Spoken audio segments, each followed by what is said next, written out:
The Whispering Shadows. In the heart of the dense Blackwood forest, shrouded in an almost perpetual mist, stood a mansion that time had seemingly forgotten. Its towering spires pierced the gray sky like jagged teeth, and ivy crept over its decaying walls, choking the life out of the structure. The house had once belonged to the Hawthorne family, a wealthy lineage whose name was now spoken only in hushed whispers. Over a century ago, on a stormy autumn night, every member of the family vanished without a trace. Theories abounded. Some believed they were murdered, others claimed they fled from debt. But the most chilling stories involved the mansion itself. They said shadows moved inside its walls, whispering secrets and luring victims into the void. Villagers steered clear of the property, warning their children never to wander too close. But on Halloween night, a group of 4 friends, Emma, Lucas, Hannah, and Ethan, decided to test the legend, armed with little more than flashlights and a false sense of courage. The walk to the mansion was fraught with unease. The forest grew darker with each step, as though the trees themselves sought to block out the moonlight. Emma, the most cautious of the group, hesitated with every rustle of leaves, her breath forming clouds in the unnaturally cold air. Lucas, the self-appointed leader, tried to laugh off their growing fear. "It's just an old house," he said, but his voice lacked the conviction he hoped to inspire. Hannah clung to Ethan's arm, her unease palpable. The trail, once clear, became a tangled mess of roots and thorns, forcing them to slow their pace. When the mansion finally came into view, its silhouette loomed larger than they had imagined, as though it were growing from the very earth itself. The air around it was heavier, thicker, and the friends exchanged nervous glances before stepping closer. The front door, a once grand and imposing feature, now hung slightly ajar, its hinges rusted and creaking with every gust of wind.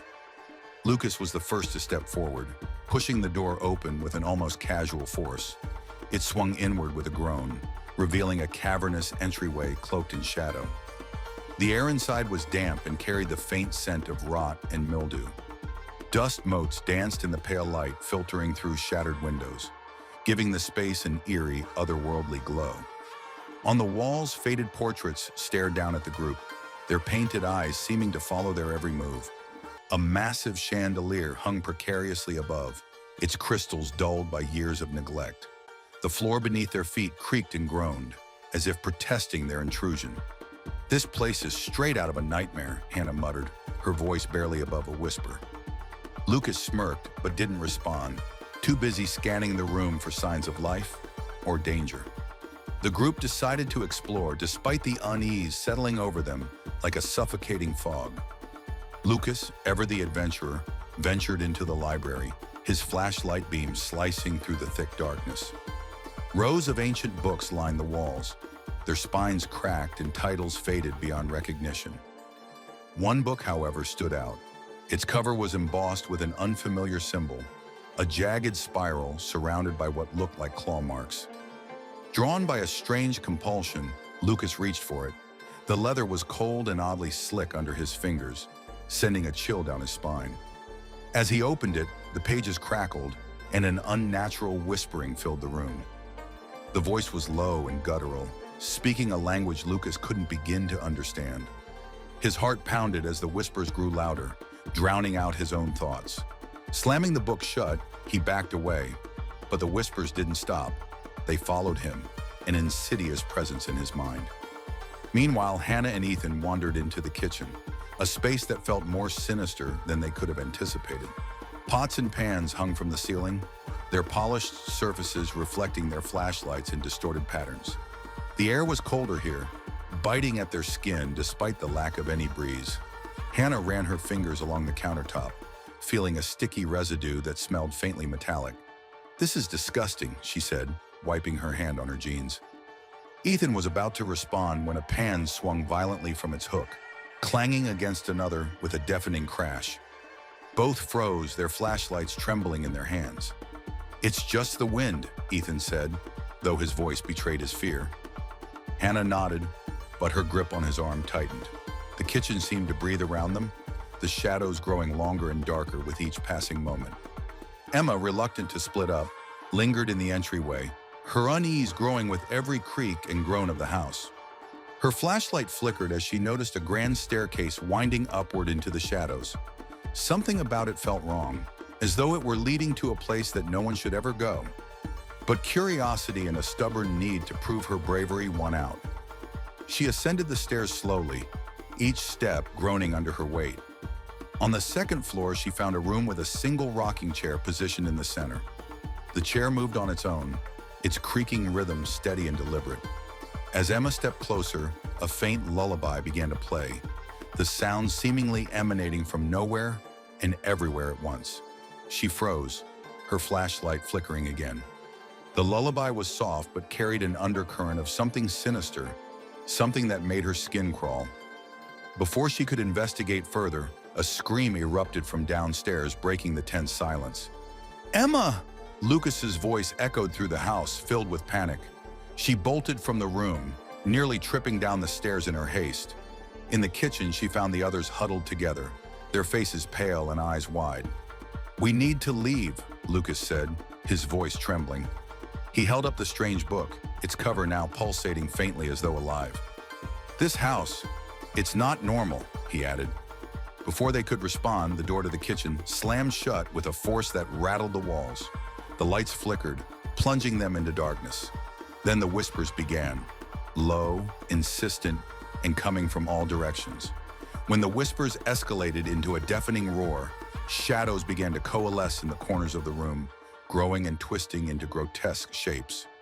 One by one, the flashlights died, leaving the friends in complete darkness, save for the faint, malevolent glow of the book in Lucas's hands. Darkness swallowed the room, leaving the friends clutching each other as the whispers grew deafening. The shadows in the corners began to take form, twisting and stretching like living smoke. From the thick darkness, hollow eyes and skeletal grins emerged, their forms pulsating with unnatural energy. "What do they want?" Hannah whispered, her voice trembling. Lucas held the book tighter, his knuckles white. "I think they want us gone," he said, though his tone hinted at doubt. The shadows, however, seemed to suggest something far worse. The group stumbled out of the kitchen and into the main hallway, the walls seeming to close in around them. The floor beneath their feet shifted as though alive, forcing them to stagger as they tried to find the front door. But the door, their only exit, wasn't where they'd left it. Instead, the hallway stretched endlessly, lined with doors that hadn't been there before. Each door bore strange carvings, symbols that glowed faintly and seemed to pulse in rhythm with their heartbeats. "This isn't real," Ethan muttered, shaking his head. "It can't be real." Yet the cold grip of fear told them otherwise. Lucas glanced down at the book, its cover now hot to the touch. The symbols on its pages glowed faintly, and as he flipped through, his hands trembled. He found a passage written in jagged blood-red letters. It wasn't in English, but the words seemed to resonate deep within his mind, urging him to speak them aloud. "I don't think this is a good idea," Emma warned, but Lucas ignored her, desperate for a way out. As he began to chant, the air grew heavy, and the whispers stopped abruptly. For a moment, there was silence. Then the mansion quaked violently, as though enraged by the words.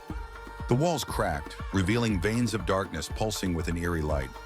From the fissures, more shadows emerged, their movements frantic and chaotic. "Stop!" Emma screamed, grabbing Lucas's arm, but it was too late. The shadows lunged toward them, forcing the group to scatter. One figure, larger and more defined than the others, emerged from the ceiling. Its hollow eyes glowed with malice, and its form seemed to drain the light from the room. "You've disturbed us," it hissed, its voice resonating in their very bones. "And now, you will stay." The friends bolted toward the stairs, hoping to find another way out. The staircase twisted as they ascended, the steps shifting beneath their feet as though alive. They reached the second floor, only to find themselves back in the same room Emma had discovered earlier, the one with the rocking chair. But this time, the chair wasn't empty. A figure sat there, shrouded in shadow, humming the same eerie lullaby Emma had heard. The figure turned its head toward them, revealing a face half-rotted, with a smile that stretched impossibly wide. "Welcome home," it crooned. Panic overtook them, and they turned to run, but the doorway they had come through was gone. The walls seemed to shift and pulse, growing closer with every second. "We're trapped," Hannah cried, clutching Ethan's arm. Lucas clutched the book to his chest, his mind racing. "There's got to be something in here," he muttered, frantically flipping through the pages. His flashlight flickered back to life, illuminating a single phrase. "The light will guide you, but only if you seek it." "What does that mean?" Ethan asked, his voice tight with fear. Lucas looked around, his eyes settling on a faint glow emanating from beneath the rocking chair. "There!" he shouted, rushing toward it. The figure in the chair reached out, its clawed hand grasping for him, but Lucas ducked and grabbed the glowing object, a small, intricately carved lantern. As soon as he held it aloft, the shadows recoiled, hissing and shrieking. The room began to dissolve around them, the walls crumbling into a swirling vortex of darkness. The friends huddled together, Lucas clutching the lantern as its light grew brighter. The shadowy figure lunged for them, its hollow eyes blazing with fury, but the light from the lantern erupted in a blinding flash. When they opened their eyes, they found themselves standing outside the mansion, the forest eerily silent. The house was gone. No crumbling walls, no towering spires, just an empty clearing shrouded in mist. The lantern in Lucas's hand faded to nothing, leaving him holding only air. They exchanged stunned glances, the weight of what they'd escaped settling heavily over them. As they turned to leave, a faint whisper carried on the wind. "We'll be waiting."